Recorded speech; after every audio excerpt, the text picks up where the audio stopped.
Okay, I'm going to give you the history lesson so you can write this down.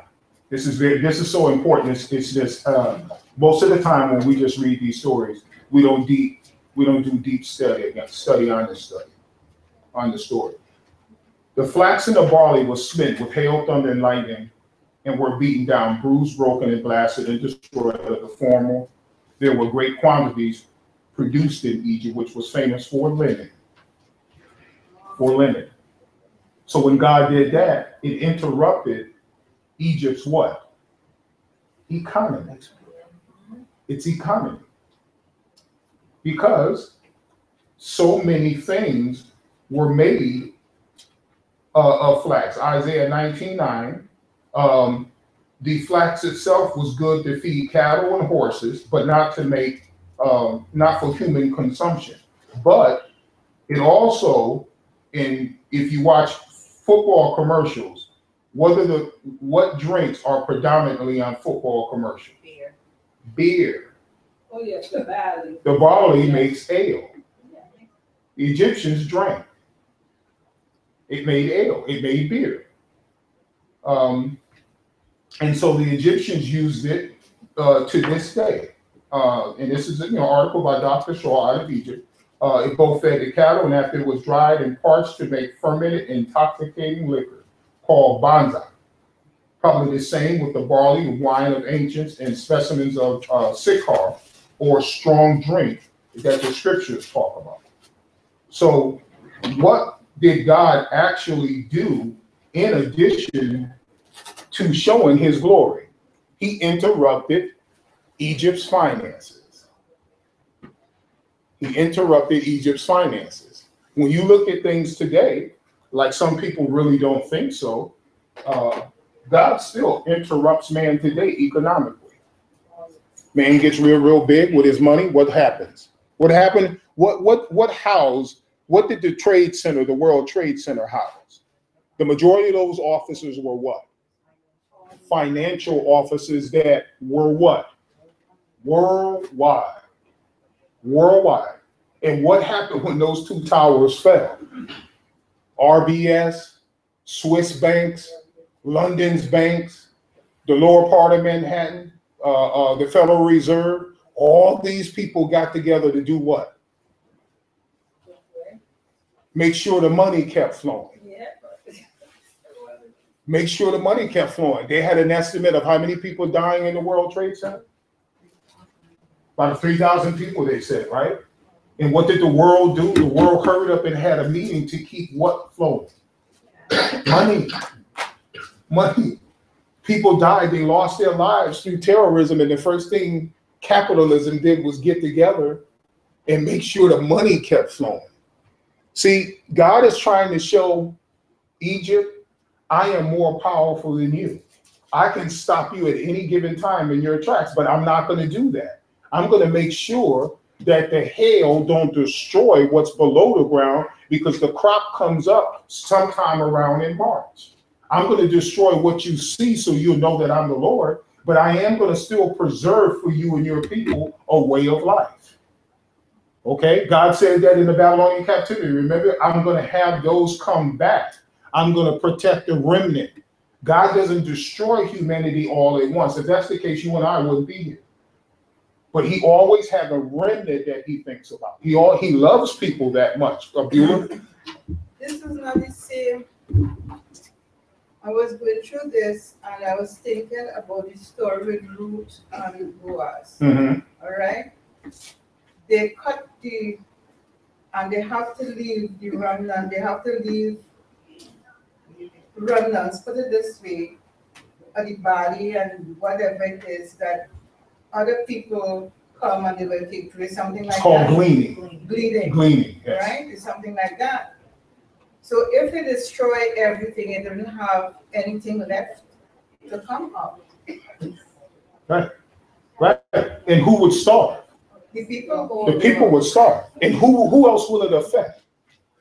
Who else will it affect? It will affect everybody. The global economy. See, remember who you're dealing with here. Remember, when that happened in the World Trade Center, didn't the world come together? In 2008, when these knuckleheads stole money, we still don't know where the money is. When that happened, wasn't it a global effect? Yes. We watch economies around the world do what? Plummeting. We watch stock markets disappear. We seen people lose portions of their 401s because their 401s were invested in these different kinds of hedge funds and stuff. It was a global meltdown. Then we in our country, our business, we lose a lot. Because the banks back there that have our money do the stock market. Right. So we lose a lot. Right. How many people in here know anything about finances? What do you know about finances? Give me just a very quick synopsis of what banks do. What do banks do with your money? They take our money and buy stocks and whatever to get interest. Okay. Right? Okay. And then when they get interest, they're supposed to give us some interest, but they give us just a little bit. They take the money. Okay. Right. So we should get dividends too. Yes. Okay. All right. We only get dividends if you have a specific account for that. Okay. Yeah, Regular accounts. Yes. Entity, so. Solomon said, "He who borrows is a slave to he who lends." Yes. And this is a concept that's been going on all since mankind has been in existence. Do banks take their money and lose it? No, our money. They take. Do banks take their money and lose it? Do they put their money at risk? No, they They get their money from us. Right. They don't have the money. Okay, why did the United States government bail out the banks and not you who holds a mortgage from the bank? Why do you think? Because we need to continue to pay. So if we pay into that institution, if the institution's not there, the institution's not gonna make any money. The institution's not making any money, which is really off of our money, Mhm. right? Then that becomes a problem because now it interrupts the hierarchy, the financial system. Okay, And it's no guarantee we're gonna pay. okay, okay. You know, the banks will pay. Right. When you go and swipe your card, don't you want it to work? Absolutely. When you go to the ATM machine, don't you want money to come out? When you put in your number for your debit card, don't you want it to say approve? So who was greater? And I'm not trying to promote, you know, what we did, but what cause was greater? Because Donna just alluded to it. What cause was greater? The operation of the country. The financial system was greater. It was greater. President Obama came in, President Bush had declared that we gotta bail out the car industry. Why? What was the primary purpose of bailing out for General Motors and Chrysler? Karen? Jobs, revenue generation. Okay. Basically, I think we're all looking at it personally from our point of view, Mhm. our money, but our money is just small. It's like pennies compared to the bigger picture. Okay. And the bigger picture is that if the financial institutions fail, the country will shut down. Okay. Because don't forget the financial institutions do loans, they do investment. This is how we generate income. This is how we do infrastructure. This is how we do everything. Right. So if there's no financial institutions that are open and have money from us to invest, they cannot stay open, and then the whole country will basically not be able to function unless there's a country that can function on cash only, Okay. which is not possible. Okay, you have the city government, you have the federal government, you had Chrysler, you had General Motors. Who were affected by if the president didn't do what he did? Who else? Who else? Where did all the investment money go? I don't want to say too much because I'll give you the answer. How did bailing out General Motors and Chrysler help other people? How? I can't give you no more than that because I tell you. Go past the jobs. Go past the jobs. Right before the jobs, what was still going on with the payouts to General Motors and Chrysler? There was already assembly and tin cars and stuff like that, so everything understands the other standstill. Okay, I'm going to give you a word, and this should help you. Retirement. How many people were already getting pensions?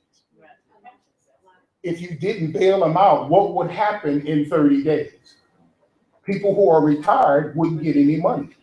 If this city right now goes bankrupt, what will happen to the cops, the firemen, the city workers that worked for this city for 25, 30 years? What would happen to them if this city went bankrupt? They wouldn't get their benefits. So in Egypt, in Exodus chapter 9 here, with the plagues, God couldn't destroy everything because it would affect the world economy.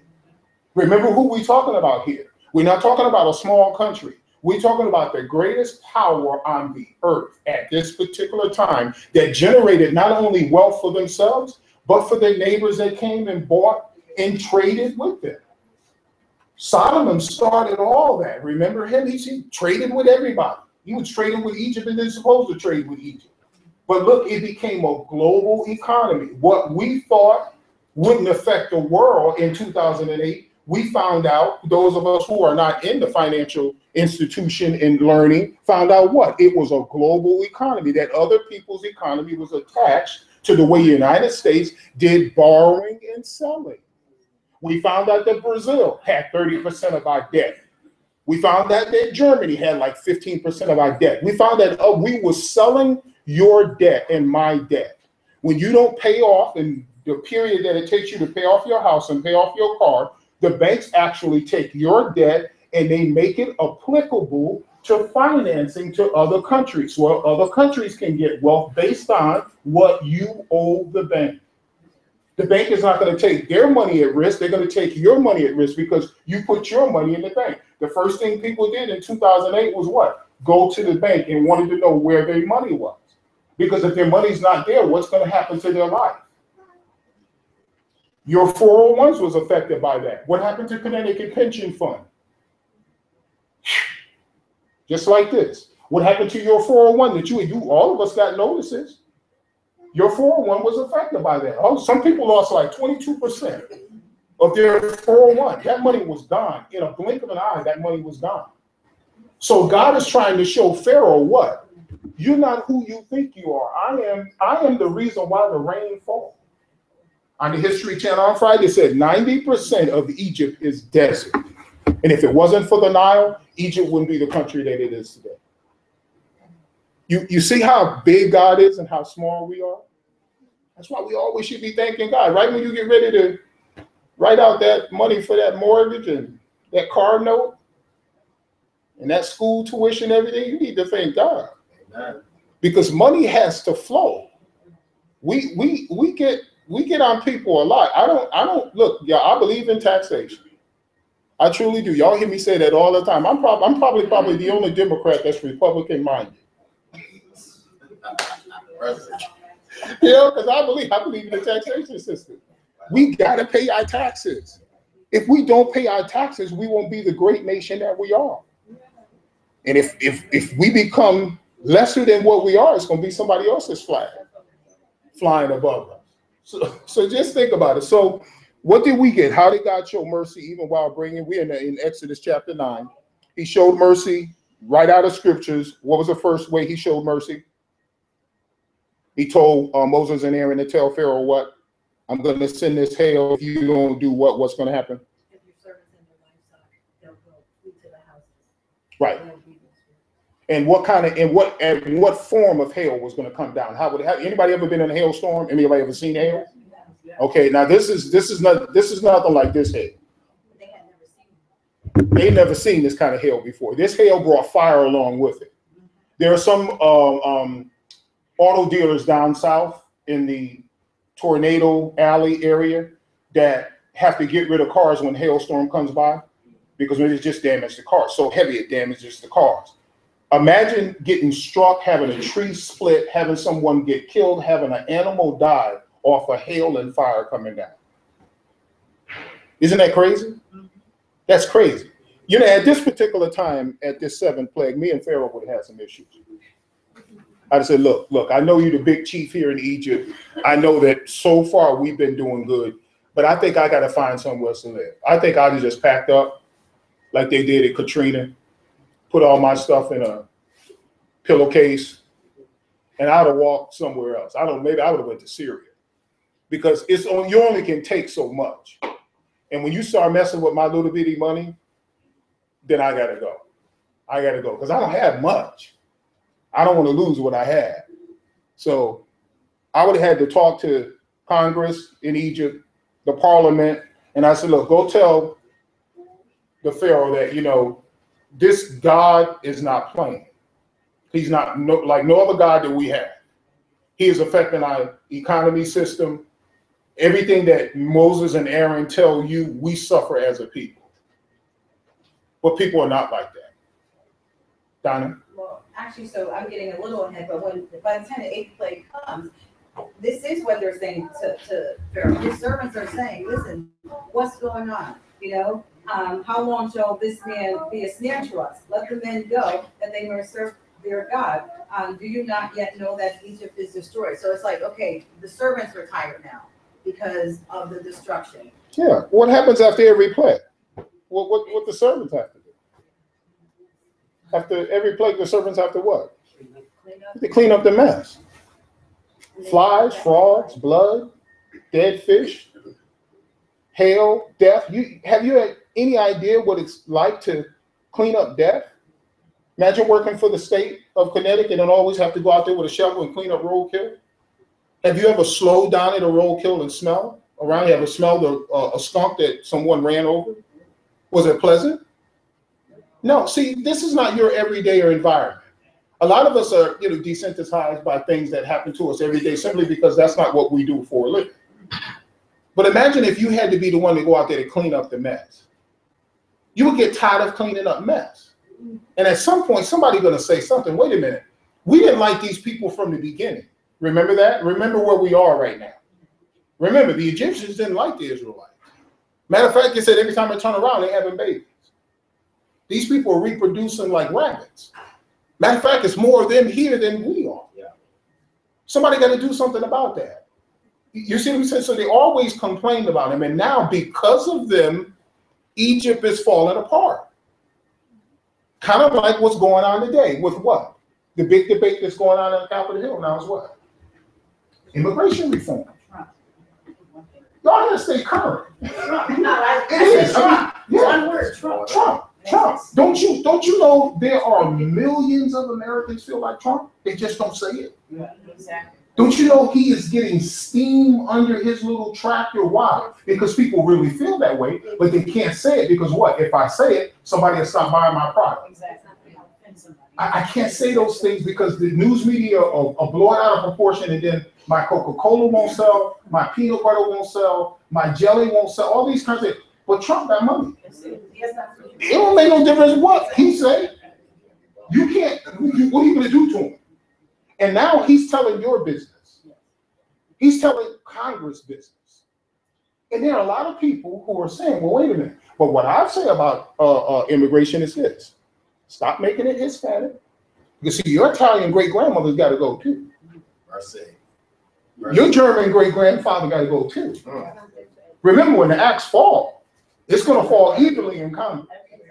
And it's not just the brown people got to go back to the country. It's European people got to go back to the country too, because a lot of people came over here with visas, never renewed them. They just stayed. So if we're going to talk about immigration reform, you better slow down. I tell people all the time, put the brakes on, because a lot of them folks that are up in Congress, if their parents and great-grandparents are still living, Trump is going to kick them out too. Well, because he's not going to play. So you're looking at immigration reform. Every country has a problem with it. The people that are walking around and left Syria, what are other countries saying about them? The first country that they went to said what? We got to keep them moving. Why? The news reported it. Why? It's their religion. Yeah, there's too many of them. They weren't sure. Most of them were Muslim. Most of them were male. They didn't know if they were terrorists. And we see what they've done to other countries when they let them in. These are everyday issues that happened centuries ago that still affect humanity today. Everything is okay until the majority of the people don't look like you do. Everything is okay as long as you let a percentage of people come in a little bit at a time. But when my national language is almost jeopardized, and every time I go to any store, I see a second language under my national language, I say, wait a minute, how did that happen? In Florida, we was almost just a few votes away from Spanish being the predominant language in the state of Florida. And that woke up the rest of the country. So think about it. America is one big melting pot, but people are getting tired of that. We're a country that was built off of immigration, but people are getting tired of that, okay? And if you don't wake up when it's time to vote, you may have a president in there who will fix that. Who will fix that? I was watching the levee on Katrina and how the Army Corps of Engineers built a wall 20 foot higher than the wall that the Gulf came over, and poor thing, they don't know the Gulf will come over the 20-foot wall that they built too. They just don't realize that. But they got all these pump systems and everything down in Louisiana that will pump thousands and thousands of gallons out an hour. But the scientists say that's all we can do. He said, we can't, if God make it rain more than 3 days, we only can pump out what we physically and mentally can come up with. We cannot design anything greater than our ability to build it. We're not God. And that's all we can do. My thing is listen to the rest of the scientists and push your cities back off the coastline. When Don and I was coming back from my anniversary from Maine, and we stopped at Seabrook, New Hampshire, that Thursday night in Maine, it rained hard, and everything was flooded. When we got to Seabrook, all of Seabrook was flooded. Now we're driving down a road where we can look at the water. We can look at the Atlantic Ocean. And I said to Donna, I never live here. The land is even with the sea level. Anytime it rains, people have to be evacuated. We seen beautiful condos sitting on the water, but underneath the condo was flooded. We seen streets. We got to the parking lot for the beach itself. Half of the parking lot was flooded. I don't know what we think about it. We got this attraction living around water, but the ocean, God said what to Job? Who's the reason why the water don't roll over the land? He is. But we push the button all the time. Scientists said we're about 100 years off. Not anymore. Things are going to happen, and they're going to happen right now with storms. Okay, is Pharaoh's confession an expression of genuine repentance? Verse 27 and 28. How you know that? Give a scriptural evidence, it says. Well,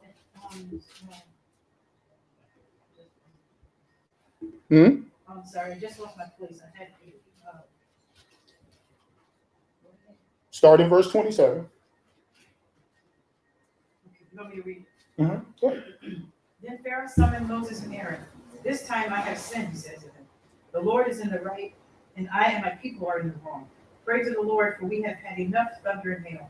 I will let you go. You don't have to stay any longer. Okay, is that genuine? No.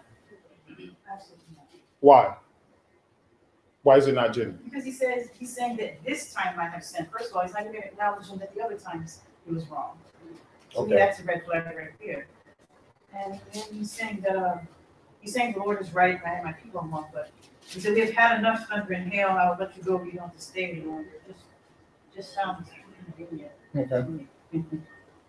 What happens when all your resources fail you? What is your frame of mind? Well, then you try to surrender. Yeah. Yeah, I'm not trying to trick you. I just want to pull it out of you. Right. Honestly, I'm not trying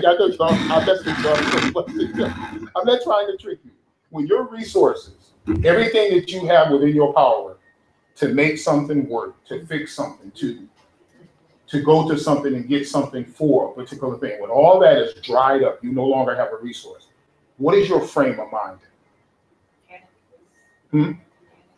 Yeah. You panic, you lose it. And then you start looking where? Start looking up. Start looking up. I've seen some of the evil, craziest people talk about God when they finally get caught. When it's bad, it's bad. And when it's this bad, it's really bad. And what is Pharaoh saying? Because remember, Pharaoh is experiencing, he's looking outside his palace too. See, Pharaoh's not stupid. It's one thing, when you read these stories, they kind of like give you a Disney feeling when you read these stories. Remember, when these plagues are happening to Egypt, you know what Pharaoh is doing? Pharaoh is doing this.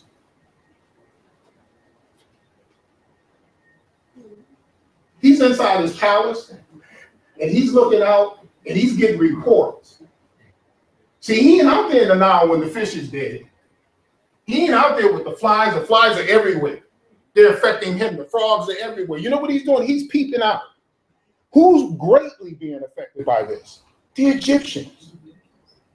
Are you throwing your own people under the bus because of your hard-headedness, your stubbornness to be who you are?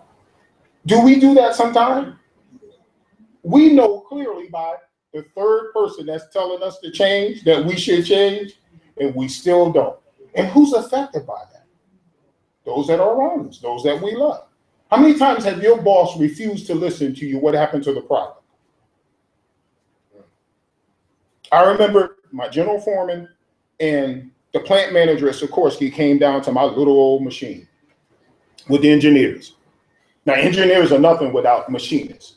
They think it, they put it on a piece of paper, the machinists build it. So the engineers actually get to see their thought process.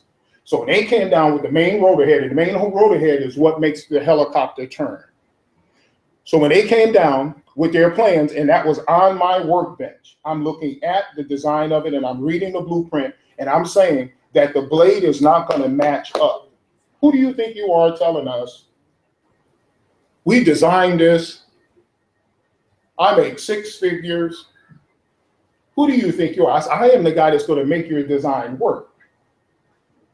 And so the general foreman said to me, he called me to the side and he said, Ellis, are you really sure about this? Because he's going to throw me under the bus if I was upset. Look, I'm telling you right now, if y'all spend more money on this, it's going to cost you millions of dollars to fix this mistake. And if it gets pre-cut, the rotor head is doomed. You cannot cut another hole in a rotor head because you make that portion where the blade fits weak. You can't have like what we call universal holes where you can cut certain holes and things and just keep going until you match it up. You can't do that with a helicopter. The blade got to go exactly where the holes go, and outside the parameters and dimensions of that hole engineer is the stress points when that rotor head is turning and that blade is turning.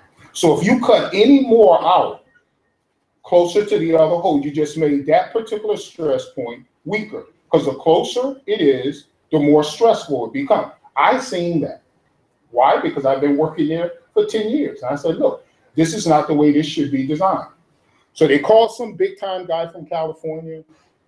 And this is before we had all the technology. They had to fly the guy out. That particular rotor head went down for 14 days. And some Tom Sawyer looking guy finally came to me and said, how did you think of this? I said, because previously it didn't match up. Just one that got through. Your vendor cut this particular rotor head this way. When we tried to match it up with the blade, it didn't work. I cannot machine it in a way to make the blade fit. He said, we need more people like you, because if we would have cut this again, this $1 million rotor head had to be thrown away. We can't use it for nothing. It's titanium. Once we cut it again, it's done. And I said, okay, see? So I finally got an apology. The general foreman pat me on the head. He didn't give me no more money. He said, I was thinking I was going to get a raise because of what I saved the money. Everyday situations cause this for you and me to think. And when things are going on and happening in your life, you need to say, wait a minute, is this normal for this to be happening to me? Or is it because of my own rebellion and my hard-headedness that I'm in the situation I'm in? God sends all kinds of life preserves out every single day to people, and people don't touch them and they drown. Because God knows what you're getting ready to do in the situation that you put yourself in. God didn't put us in that situation. Everybody else is being affected by one man's what? Stubbornness. And God's glory is being seen all around the world. Because people talk. People that come there, got to the gate, got to the borders of Egypt, and did what? Smelled them flies and did what? What did the people do when they smelled those flies and seen them? Turn around and went home. When people smell flesh, dead, coming to trade and buy and trade in Egypt, what did they do? Turn around and went home. And when they went home, what did they do? Told people, yo, Egypt stinks. What happened? Some guy named Moses is upsetting the economy. And Pharaoh ain't doing nothing about it. He being hard-headed. But what does that have to do with us? We can't buy and sell until Moses get through with what he's doing. Moses became famous. Because this is what God didn't do this in a vacuum. Okay? All right, our time is up. Pharaoh's confession, was it legit? At the time, yes. But when it was all over, when it stopped, what happened with Pharaoh? Went back to being hard-headed. Right? Because previously, what happened? What happened in those previous 6 plagues? After they cleaned up, what happened? Business is normal. Business is normal. So there was no reason for the 7th to make him what? See, we're going to get to a plague that's going to make him do what? See, when we hit him where it hurts, it's going to make him do what? Japan said this about Pearl Harbor. We're going to go on a suicide mission. And when we hit Hawaii, we're going to hurt them. Now, we can't fly from Japan to San Francisco where the other fleet is, but we can get to the midway point. We're not flying back, so we're going to need some volunteers to get in this plane, and this is going to be a one-way trip. You're not going to make it back, but we're going to hit America where it hurts. And then one of the admirals said what? The only thing we did was wake up a sleeping giant, because that wasn't America's only fleet. America is not stupid enough to put one fleet in one particular area, but it did hurt us. But it hurt us to wake us up to realize that our enemies are not as far off as they are. So just think about that, okay? Think about the people you live in your community, your neighborhood, the state that you live in, and the country that you live in. Remember, those guys got to the World Trade Center because they came here and got trained in being pilots. Beautiful. Yeah, this story is something that we should look at ourselves also. Many of us in Christ, we hit rock bottom because of our disobedience. And then when we hit rock bottom, we remember God. We come back to Him. And as things start going good again, we forget Him. So that goes for us today too, not all on Pharaoh, but for us also, because many of us is like that. Okay. You know, when we need something, we know God, we see God, we pray, we everything, and when everything going good, we just forget it, and we walk out of His life. Thank you. So this is a lesson for us too today. Okay. Guys, how many days did God design for rest for Himself? 1 day. How many days that God has corporately set aside for you and I to worship Him? And historically, in that 1 day, how many hours is that? Average. Just an average in the churches of Christ. How many hours is the Lord's day for you to come here? 2, 3. Depending if it's Ellis preaching or someone else, it depends, right? You have a standard, mostly our times vary. You have a standard Bible study before corporate worship. That worship is generally with the devotional service, an average preacher, maybe an hour and a half. And then you get to do what after that? Walk out these doors and go about your life. He's asking for 1 day, couple of hours. Y'all need a little booster in the week. I'm going to give you 45 minutes. Because that's what we give him. I mean, I don't know where that number came from, but Lord knows I'm going to adhere to it. But Bible study is generally an hour, 45 minutes for a study. An hour, you get restless, you leave. The rest of that time, Thursday and Friday, is your day. It's your day. Now, when you get to judgment, God is going to do math. I didn't burden myself on you, so the mess that you got yourself in standing before me is the mess you created. Because I only asked for 1 day and then a midday. The rest of that was the mess you created. Well, you see what I'm saying? Because that's the way it is, y'all. We struggle big time. 4, 5 Sundays out of a month. It's always what we want to do during this particular time that He asked for Him. See, I see how some of y'all looking at it, because you know it's true.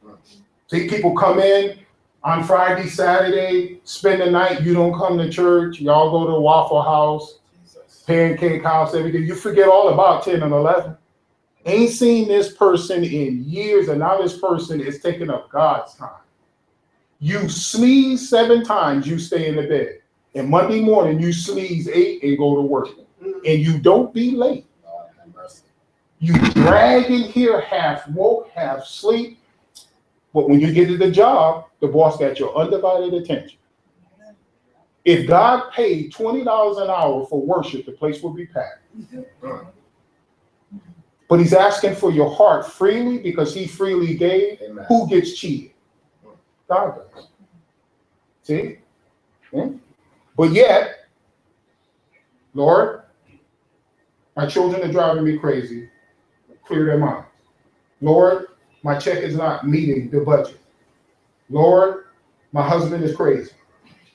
Lord, my boss is crazy. Every day, it's about 5 or 6 things we petition to the Lord, and he asks for us to be quiet and give him his worship for a couple of hours, and we can't even do that. And then we change it. We change worship. We make worship what we want it to be. I thought we was coming here to worship God. But now we want to be worshiped. We come here and we want things changed. Rich people want it done this way. Poor people want it done that way. I want to drink my coffee. I want to eat my donuts. I want to do this. I want to do that. I want to get on my cell phone. I want to do all these things on God's time. And I couldn't even get myself out of the bed this morning. Egypt, 2015. Egypt. It's a good lesson, brother. 2015. All right, let us bow and pray. Father, Heavenly God, we thank you so much for this day, and we thank you, dear God, that when we opened our eyes this morning, you were in control. You planted our feet on the floor. We gave you the praise that you deserve. And Father, when we got in the bathroom and looked at the man in the mirror, we thank you that we recognized him simply because of the blessing that you bestowed upon us last night. We thank you, dear God, for your safety that you bestow upon us, your wings, that you got us here safely on these dangerous highways. And we pray, dear God, that one of these times, these sundry times, will be no more. We can finally be where you are, and there will be no separation because of this sinful, fleshly nature that we're in. We thank you for Jesus. We thank you for our study. And in Jesus' name, we pray these things. Amen. All right. Next week, you have Ellis again. Question number 5. Okay. The 8th plague. Read it and be ready to discuss it. Thank you.